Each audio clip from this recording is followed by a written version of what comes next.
es Balance Legislativo 2013. Contamos con la participación de la señora Presidenta de la Asamblea Nacional, Gabriela Rivadeneira. Hemos compartido junto a ustedes las reflexiones sobre los más importantes temas que se han abordado en el presente periodo legislativo 2013-2017. Para quienes hasta el momento se han perdido de los temas que hemos abordado, les puedo recordar que el tema de la Ley de Comunicación, el Código Orgánico Integral Penal y algunos otros detalles que motivaron el debate de estos dos casos fueron analizados con nuestra invitada especial, la Presidenta de la Asamblea, Gabriela Rivadeneira. Fabricio, estamos en la radio y en la televisión legislativa. Claro que sí, a través de las diferentes frecuencias de la radio en todo el país, en las 24 provincias y obviamente en los canales 42 en Quito, 22 en Guayaquil y 27 en Cuenca para la televisión legislativa, señal que también se reproduce en internet en envivo.asambleanacional.gov.es. Bien, lo anunciamos. Exploramos algunas leyes, Ley de Comunicación, Código Orgánico Integral Penal, como probablemente los temas más complejos, más emblemáticos, que generaron mayor debate, pero la Presidenta nos refería que durante este periodo se han aprobado 15 leyes y reformas legales en total. Vamos a explorar algunos de esos capítulos legislativos aprobados durante este periodo.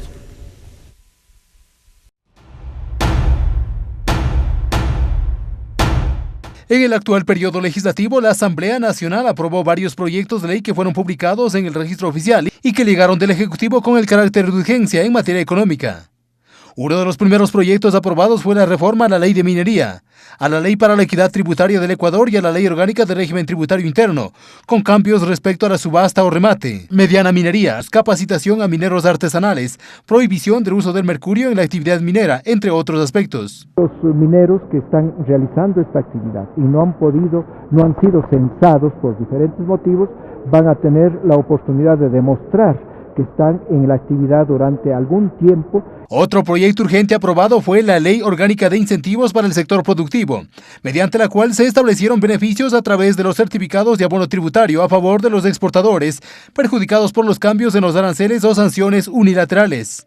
Le hemos entregado una herramienta al Ejecutivo que le permite poder fortalecer al sector productivo, más aún cuando hoy día estamos hablando de una matriz productiva. Aparte de los temas de urgencia económica, el Pleno de la Asamblea aprobó por unanimidad la reforma a la Ley 88 de legalización de tierras a favor de los moradores de Monte Sinaí. Más de 14.000 familias pobres pueden legalizar sus predios. La reforma de Ley 88 busca terminar de una vez por todas este tipo de asentamientos donde no llegó nunca el modelo exitoso. También en beneficio de otro sector de la patria, la ley mediante la cual el Cantón La Concordia pasó a ser parte de la provincia de Santo Domingo de los Áchilas. Esta fue la primera normativa del actual periodo legislativo que fue publicada en el registro oficial. De esta manera se ha hecho justicia a un requerimiento, puesto que el tema de la Concordia no era esencialmente de límites, sino de pertenencia. El Pleno además aprobó la Ley de la Función de Transparencia y Control Social, así como la reforma a la Ley de Contratación Pública, la reforma a la Ley de la Función Judicial y la reforma al Código Orgánico de Organización Territorial. Se ha presentado alrededor de 40 observaciones y 40 reformas a este código tan importante para el país. El Pleno, asimismo, de conformidad con el mandato constitucional, aprobó la proforma presupuestaria 2014. En el tratamiento de estos y otros proyectos, tanto en las comisiones como en el Pleno de la Asamblea, han expresado sus criterios varios sectores ciudadanos.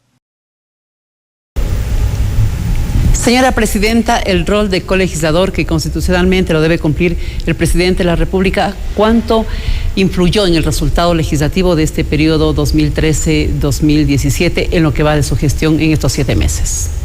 Bueno, ha sido importante el aporte, sobre todo la coordinación interinstitucional, el trabajo mancomunado en pro del pueblo ecuatoriano, pero yo creo que no ha sido solamente en este periodo, sino en los últimos años, en donde varias de las iniciativas han venido justamente del Ejecutivo, que son en sí mismos los que operan la política pública. Nosotros decíamos y hacíamos un ejercicio en decir, mientras la Asamblea Nacional tiene la tarea de conceptualizar la normativa legal, el Ejecutivo es quien operativiza realmente esa normativa para que sea en beneficio de la población ecuatoriana. De tal manera que este trabajo ha sido muy interesante y también recordar que constitucionalmente la única institución que puede presentar justamente cambios o reformas tributarias es justamente el Presidente de la República. Y en eso vimos en el resumen de esta parte justamente algunas iniciativas tributarias presentadas por el Presidente. Una de las más importantes, por ejemplo, el tema de la ley minera, de las reformas a la ley minera, donde para nosotros fue fundamental el debate profundo y además los resultados. Primera vez que se prohíbe totalmente la utilización del mercurio, por ejemplo, como ese químico que utilizan principalmente en la minería ilegal, o en la minería, sí, ilegal, que está a la frontera de todo nuestro país y que además producto de esa minería ilegal, que utilizan mercurio para dañar nuestra agua, para dañar la tierra, sacan nuestros minerales por la frontera sin dejar absolutamente ningún beneficio para el país. Ese tipo de reformas, por ejemplo, va apuntadas principalmente al cuidado ambiental, que es en sí mismo promover y fortalecer la minería responsable, pero además garantizar que todos aquellos mineros artesanales que fueron censados por la rama o por el ministerio del área puedan ser reconocidos ya como minería legal, y aquellos que no fueron censados hacer un nuevo censo, porque en la ley al final, en una transitoria, se esclarece también que ese censo pueda volverse a realizar en pro de que todos los que realizan minería artesanal, que están principalmente en provincias como El Oro, provincias como Zamora, provincias como Loja, puedan acceder a la legalidad de su área, de su parte productiva, y puedan rendir también cuentas al país y que el país sepa que cuenta con su territorio. Esa fue una de las reformas importantísimas. Y algo que se olvidó también, hablando de minería responsable, el tema de la responsabilidad ambiental, es justamente la declaratoria de interés nacional, que por primera vez se lleva a cargo la figura de declaratoria de interés nacional reconocida en la Constitución de la República sobre el tema de la declaratoria de los bloques 31 y 43 del Parque Nacional Yasuní, en donde se priorizó temas fundamentales. En primero, la garantía de la zona intangible, 100% intocada como garantía de los pueblos y de sobrevivencia de los pueblos en aislamiento voluntario Tagaer y Taromenani. Pero además se da un voto de confianza a la empresa nacional, no más transnacionales usufructuando de los recursos del pueblo ecuatoriano, y hemos sido absolutamente categóricos en decir que hemos recuperado nuestra casa y que la casa, los recursos que tiene esa casa, somos para quienes habitamos en esta casa, en este maravilloso país cargado de recursos naturales que tienen que ser realmente aprovechados para mejorar la vida de millones de ecuatorianos y ecuatorianas cuando se lo hace de manera responsable. Ese tema, si me permite, presidente Rivadeneira, ¿no tuvo un sesgo de carácter ideológico este tema específico? Por supuesto, y por supuesto que es ideológico, es absolutamente político, porque no podemos permitir que nuestro país, en años anteriores, en gobiernos entreguistas, ¿qué fueron los contratos petroleros, Fabricio, amigos y amigas? Los contratos petroleros en nuestro país fue que las transnacionales vengan, exploten nuestro petróleo, el 80% de las ganancias se llevaba la empresa transnacional afuera, fuera de nuestro territorio, y el 20% se quedaba en el país, anclado al pago de una deuda ilegítima. Contratos de participación, ¿no? Emigraron a contratos de prestación de servicios. Exactamente, y a una deuda ilegítima, que también fue este proceso, el de la revolución, que dijo no más nuestros recursos para garantizar la riqueza de externos frente a la pobreza que tiene el pueblo ecuatoriano. Y eso somos muy categóricos y vamos a seguir en esta lucha que es político-ideológica sobre el mantenimiento soberano de nuestros recursos para la soberanía de todo el pueblo ecuatoriano. Aunque los detractores, precisamente de estos dos escenarios que acabamos de referir, las reformas a la ley de minería y la declaratoria de interés nacional de la actividad petrolera en el Parque Nacional Yasuní, dicen que lo que se ha hecho es retomar el modelo extractivista o fortalecer el modelo extractivista, que no era precisamente parte de aquello que era la génesis, pues, del movimiento país y del pensamiento del actual régimen. ¿Cómo vamos a creer que nosotros, como proyecto del buen vivir, que hemos sido los únicos que hemos otorgado derechos a la naturaleza, creamos que la parte extractivista es el futuro y el sustento económico de nuestro país? ¿Saben cuántos años se llevaba la explotación petrolera en el Parque Nacional Yasuní? Adentro del Parque Nacional Yasuní, 40 años. ¿Quién dio fe de eso? ¿Quién dio rendición de cuentas? ¿Cuántos de los ecuatorianos nos enteramos de eso? Primera vez que se hacen procesos tan transparentes, tan de debate y conocimiento público. Eso es realmente ir en contra de toda norma capitalista occidental y privilegiar los conocimientos que tenemos en nuestro pueblo. Y ahí decirles que justamente como alternativa, porque no vamos a hacer y no vamos a caer a mediano y largo plazo solamente en una producción extractiva. Estamos generando hidroeléctricas, la refinería, proyectos productivos, las mismas leyes que van para fomento productivo de pequeñas y medianas empresas. Ahora ahí está, la renuncia que tuvo el Ecuador frente al privilegio de aranceles, de preferencias arancelarias que teníamos con Estados Unidos, frente a la... Claro, nos daban preferencias arancelarias y aplicaban políticas internas. ¿De cuándo acá organizaciones o gobiernos externos aplicar políticas internas a través de preferencias arancelarias? Se acabó. Hemos rechazado las preferencias arancelarias, pero a cambio de eso, la Asamblea Nacional produjo justamente esta ley que vino del Ejecutivo, que era justamente para promover esos, a través de bonos, a través de incentivos, justamente la producción de pequeños y medianos productores que están en todo nuestro territorio, soberanos, dando soberanía alimentaria, promoviendo producción de lo nuestro, primero lo nuestro, y eso siempre vamos a ser enfáticos para los y las ecuatorianas. Ese es el camino a mediano y largo plazo. Materias como estas que sigan llegando hacia la Asamblea Nacional, Presidenta, tendrán el sí de parte de la Asamblea al señor presidente. Bueno, es el debate, y el debate profundo.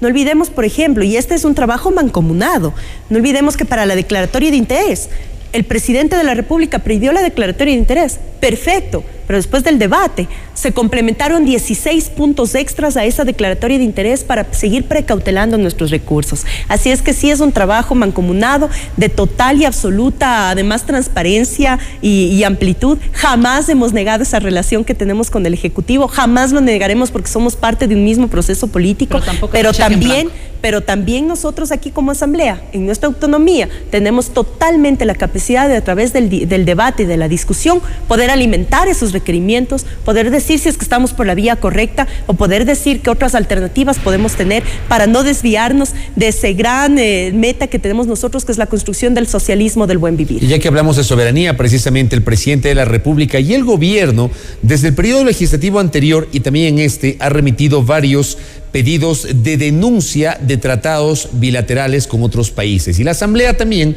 ha, en algunos casos, dado paso a estos pedidos del presidente Correa, pero además también ha viabilizado la posibilidad de convenios, de acuerdos entre gobiernos de países amigos con el Ecuador, que son fundamentales para el desempeño incluso de nuestros compatriotas residentes en el exterior. Vamos a ver un resumen de los tratados internacionales aprobados por la legislatura. La Asamblea Nacional, de conformidad con lo establecido en la Constitución, en el actual periodo legislativo aprobó varios protocolos, convenios y acuerdos que contaron con el respectivo informe de la Corte Constitucional. Cada uno de los instrumentos internacionales ha sido debatido por el Pleno de la Asamblea. Estos son los instrumentos aprobados. El protocolo adicional al Tratado Constitutivo de la UNASUR sobre el compromiso con la democracia. La democracia es mucho más que el voto y el ganar unas elecciones, es el respeto a los derechos constitucionales, la libertad para que las ideas fluyan y circulen libremente. Luego la Asamblea aprobó el Convenio Internacional del Cacao, así como el Convenio de Seguridad Social entre Ecuador y Perú. De los trabajadores migrantes de ambas naciones, beneficiando inclusive a sus familiares dependientes con el reconocimiento de las prestaciones adquiridas en su país de origen. Asimismo, el Protocolo de Montevideo sobre el compromiso de la democracia en el Mercosur. El Convenio sobre asistencia jurídica en materia penal entre Ecuador y Cuba. El Convenio 189 de la OIT, que establece beneficios a favor de más de 300.000 trabajadores domésticos y sus familias. El primero de los derechos que está aquí demandado en esto que hoy nos han compartido y que nos han entregado a todos quienes hemos asistido a esta sesión de plenaria, dice reconocimiento del trabajo doméstico como un trabajo digno. A ello se suma el convenio con Corea para evitar la evasión fiscal y la doble tributación. Con este mismo objetivo se aprobó el acuerdo entre Ecuador y la República Popular China. Además, con el mismo país, el convenio de cooperación económica y técnica, que facilitará obtener un crédito. Que son 3.3 millones de dólares. Y recientemente el acuerdo sobre residencia para nacionales entre los estados partes del Mercosur, Bolivia y Chile. La aprobación de este convenio va a permitir a otros hermanos que se encuentran en situación irregular en nuestro país y en los demás países de la región alcanzar mejores condiciones de vida. Cada uno de los instrumentos internacionales antes de la aprobación del Pleno han sido analizados por la Comisión de Soberanía, Seguridad y Relaciones Internacionales, en donde se han registrado una serie de comparecencias que permitieron conocer sus alcances. Señora Presidenta, ¿cómo la ecuatoriana, el ecuatoriano de a pie, saber que estos convenios, estos tratados internacionales le favorecen? Porque cuando se tiene ese marco de internacional, dicen, bueno, ¿y a mí cómo me beneficia al interior y hacia el exterior, pensando en tantos que todavía los tenemos fuera de los linderos patrios? Claro que sí. Uno de los, justamente el último acuerdo aprobado por esta Asamblea, el acuerdo de residencia, por ejemplo. Nosotros somos la única constitución a nivel mundial que garantiza la movilidad humana, que decimos que lógicamente las fronteras son límites territoriales imaginarios y que el mundo y el desarrollo en el mundo lo construimos todas y todos. Nuestra integración regional ha sido muestra totalmente palpable de lo que creemos como internacionalismo que está vigente y que está vivo. ¿Y en qué nos beneficia?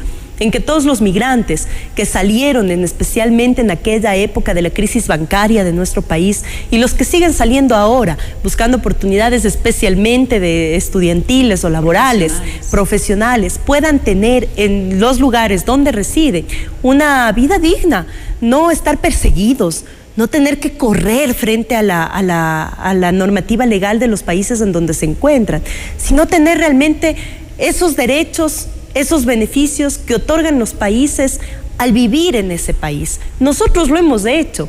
Todo residente o todo ciudadano que llega a nuestro país goza de los mismos derechos de cualquier ecuatoriano y ecuatoriana. Sus títulos son válidos, sus profesiones son respetadas. Cualquier ecuatoriano, en cualquier país, debe tener derechos básicos de asistencia de salud, de derecho laboral, de laboral digno, con aseguramiento social. Eso es lo que reclama el Ecuador ahora al mundo, cuando Ecuador también ha recibido a varios ciudadanos. Pero hemos empezado por un pedacito. Empezamos justamente por Bolivia y Chile, países de Mercosur, fortaleciendo nuestra integración regional. Esto, queridos ciudadanos y ciudadanas, lo que quiere decir es que nuestros parientes, nuestros hermanos, nuestros amigos, nuestras personas más cercanas que están en Bolivia y en Chile pueden acceder ya a una residencia y con ello a todos los beneficios que tiene ese gobierno para sus habitantes.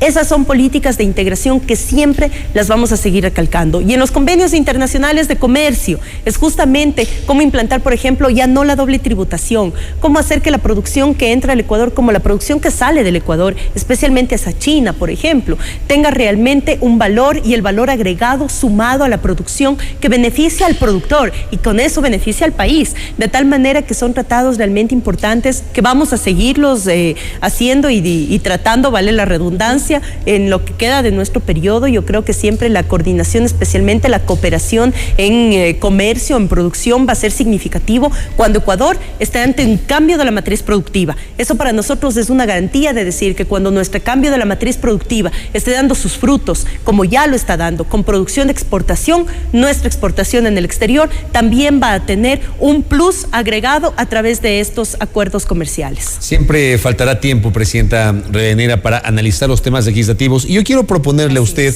a Nancy, a nuestra audiencia, dedicar estos minutos finales de este balance legislativo para algunos temas, temas libres, les hemos llamado, temas algunos coyunturales. Yo quiero empezar con una reacción suya a una declaración formulada hace pocos días por la lideresa del movimiento Creo, Mae Montaño, que ha señalado que en los 7 meses que ha transcurrido del actual periodo legislativo no se ha producido una convocatoria a reunión de los líderes de todas las vertientes políticas que conforman la Asamblea Nacional. No hablo de bloques porque el único bloque constitucionalmente formado es el del Movimiento País, pero evidentemente los otros son grupos legislativos que tienen evidentemente su presencia en la legislatura, y decía Mae Montaño que en 7 meses no hemos sido convocados. ¿Cuál es su opinión sobre esta suerte, no sé si llamarle queja o cuestionamiento presentado por la legisladora de Creo? Bueno, yo respeto absolutamente todas las posiciones de los asambleístas porque creo que corresponden justamente a los procesos que ellos han llevado durante su vida.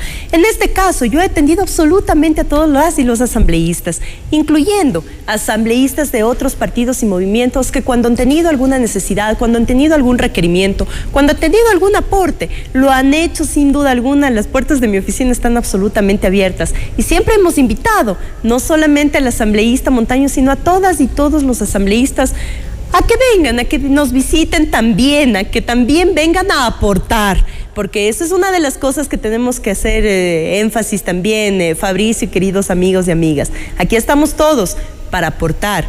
Si es que nuestra crítica corresponde a un espacio que tal vez no se ha dado, pues busquemos el espacio, como lo hemos hecho con todas las asambleístas y los asambleístas. ¿Usted está abierta entonces eventualmente a reunirse con los otros líderes? ¿Hacer una convocatoria oficial, presidente? ¿Es posible aquello? Bueno, veamos cómo se da el transcurso realmente de la normativa. No lo descarto, pero no es parte de mi agenda inmediata. Correcto. Nancy. Presidenta, lo logístico puede influir en los resultados de un trabajo legislativo. El tener oficinas que no están en el Palacio Legislativo, el tenerlos en edificios a los que hay que llegar después de 10, de 15 minutos o 20 de caminada, porque si van en auto son 3 o 4 horas, también influyen en esos resultados. En materia administrativa y en logística, ¿qué se podría presentar como anuncio de su lado? Bueno, para conocimiento público, y todos conocen justamente a raíz, y eso fue una muy acertada decisión de nuestro compañero expresidente de la Asamblea, Fernando Cordero, en la preocupación de que justamente en este terreno, digamos, se construyan todo el bloque que se ha denominado el complejo legislativo, que no solamente da mayor comodidad a las y los asambleístas, sino que también es una entrega de esta asamblea a la ciudadanía, a la ciudad de Quito como patrimonio, porque además es una infraestructura lindísima, que goza de plazas, que va a embellecer, tiene plazas, lenta, ¿no? Tiene parques, tiene jardines, para que vengan y nos visiten, no solamente a las reuniones de las comisiones, sino vengan y conozcan su asamblea, su espacio. Yo creo que eso fue una decisión absolutamente acertada, a la que como administración, cogiendo la posta de Fernando Cordero, hemos dado seguimiento, y en ese sentido estamos limando algunos temas con el Cuerpo de Ingenieros del Ejército. Estamos ya por concluir en mayo justamente la entrega total de los 2 bloques de parqueaderos. Desde enero ya las y los asambleístas van a tener su parqueadero dentro del espacio de la Asamblea Nacional, y esperamos que la construcción de los edificios, como lo han determinado justamente los técnicos, tendríamos de 18 a 21 meses reales para tener ya la inauguración de los nuevos bloques de asambleístas. Posiblemente nosotros ya no estemos aquí, pero quien venga a la administración podrá gozar ya de unas nuevas oficinas dentro de esos bloques legislativos, de tal manera que siempre estamos preocupados en la comunidad. Hemos dado, mientras tanto, también un arreglo a las oficinas de los asambleístas que están en otros edificios aledaños, siempre garantizando que todos tengan comodidad para trabajar, porque cuando uno trabaja en un ambiente cómodo, en un ambiente armónico, pues puede rendir mejor, de tal manera que eso hemos procurado siempre. Hemos abierto muchos espacios de integración también, que es algo que nos alegra, entre funcionarios, entre empleados de la Asamblea Nacional, entre asambleístas, y eso siempre es bueno porque va haciendo de este espacio en el que pasamos la mayor parte de nuestro día también un espacio familiar, un espacio ameno, de camaradería, el pensar que todos estamos aquí arriando esta asamblea justamente para que sea más grande, más unida, más fuerte, una asamblea con más representatividad de sus ciudadanos, de tal manera que yo creo que eso poco a poco también estamos incentivando en todo el personal y en todos los que estamos aquí en esta asamblea, dar todo, aportar todo. Como yo les digo a los jóvenes, enamorarnos de esto, enamorarnos de nuestra institución, enamorarnos del país, porque solo cuando uno está enamorado puede entregarlo todo, y hemos venido aquí a entregar todo lo que tenemos, justamente para que esta institución sea institución renovada, sea la institución de la ciudadanía ecuatoriana. Solo una precisión en esto, entonces ¿no se va a terminar unilateralmente o de mutuo acuerdo el contrato con el Cuerpo de Ingenieros? Sí, el contrato 3 estamos justamente viendo la posibilidad de terminarlo de mutuo acuerdo, y será a través de la instancia pública de contratación, igual que podamos acceder a los bloques. Sin embargo, eso es un tema más administrativo. Exactamente, lo que nos interesa más bien como población, y aquí está todo absolutamente abierto a conocimiento de cualquier interés que pueda tener un ciudadano, mucho más aún un legislador, en cuanto a la información que se tiene en el complejo legislativo, pero esperamos caminar a paso rápido. En el 2014 se habilitarán todo lo que son las plazas, todo lo que es la parte verde de esta Asamblea Nacional, que además es un espacio lindísimo porque conecta a 2 parques muy importantes que tenemos dentro de nuestra ciudad, así que va a ser un espacio realmente para disfrutarlo en familia. Cierro esta entrevista, me quedan muy pocos segundos porque ya me están haciendo señas que estamos pasados. No quiero terminar sin preguntarle un tema polémico, porque fue polémico, y yo le pregunto si fue malinterpretada su declaración cuando citó una canción, la famosa frase, que los pobres coman pan y los ricos, puntos suspensivos. De alguna manera fue tergiversado eso, Presidenta. ¿Eso le afectó a usted en su imagen? ¿Cómo analiza usted lo que se dijo posteriormente aquello en muy pocos segundos, Presidenta? Tenga la gentileza. Bueno, yo lo he dicho, y lo he dicho un montón de veces luego. Lastimosamente, después de ese debate que fue todo el contexto del Yasuní, yo me ausenté del país 10 días justo en mi participación a la UIP en Ginebra, y a mi regreso lo aclaré absolutamente. Primero, que hay que ver el contexto en el que se citó una frase, además de una renombrada canción que nació justamente en la Guerra Civil Española y que luego fue traída por uno de nuestros grupos latinoamericanos, justamente Quilapayún, en la época en la que todos nuestros países estaban en una revuelta, justamente en la consecución del poder para una tendencia de izquierda que ahora ya la podemos ir visibilizando mucho más fuerte. Y ese día, cuando citamos esa frase, cuando cité esa frase, fue justamente en el contexto de un debate de lo que nombrábamos anteriormente, el abuso y el enriquecimiento de las transnacionales frente a la pobreza del pueblo ecuatoriano. Y eso es algo que nosotros hemos dicho varias veces, el apoyo como ecuatoriana, amante, que soy apasionada de nuestro país, el apoyo para todos los empresarios es básico, porque es a través, y lo que quisieron vender medios de comunicación que tergiversaron y no solamente utilizaron esta frase, sino ya con malicia, fue justamente en contra de un gran sector poblacional al que yo respeto muchísimo, porque es gracias a los emprendimientos, gracias a los empresarios que dan trabajo, que dan producción, que además permiten que nuestro país siga creciendo a nivel nacional e internacional, es el apoyo que siempre seguiremos dando. Y decir que aquí jamás actuaremos en desmedro de ningún grupo ecuatoriano. Lo dije al día siguiente de lo que regresé de Ginebra, lo dije, si algún ecuatoriano se sintió ofendido, mis sinceras disculpas, pero esto, si va a las transnacionales extranjeras, si va a quienes usufructúan de nuestros recursos a costa de nuestro pueblo ecuatoriano, y eso es algo que lo mantendremos en firme. Sin embargo, las y los ecuatorianos pueden tener la seguridad de que tienen de su presidenta en esta ocasión y las veces que sean necesarias, en donde nos encontremos, el absoluto respeto a nuestras diversidades, pero sobre todo el cariño inmenso por seguir construyendo un Ecuador diferente. Presidenta, gracias por esos minutos realmente, y aprovechamos para desearle un excelente, un estupendo 2014, y evidentemente nosotros como medios públicos, oficiales, vinculados a la Asamblea, tanto la radio cuanto la televisión legislativa, estaremos prestos evidentemente a respaldar desde nuestra trinchera de la comunicación el quehacer legislativo, porque evidentemente estos medios están para, de alguna manera, hacer lo que no hacen otros medios, que es informar también cosas positivas que se generan en la función legislativa. Que tenga un lindo año, Presidenta, muy gentil. Así llegamos a la parte final de Balance Legislativo 2013. Ustedes lo han podido apreciar a través de la televisión legislativa, señal abierta, en las ciudades de Quito, Guayaquil y Cuenca. En Quito, canal 42, en Cuenca, canal 27 y en Guayaquil, canal 22. Y en la radio, en las 24 provincias del Ecuador, en las 4 regiones de la patria. Y también a través de nuestra página web, www.asambleanacional.gov.es. Será hasta una próxima oportunidad. Gracias, Fabricio. Gracias, señora Presidenta. Feliz año para todos ustedes.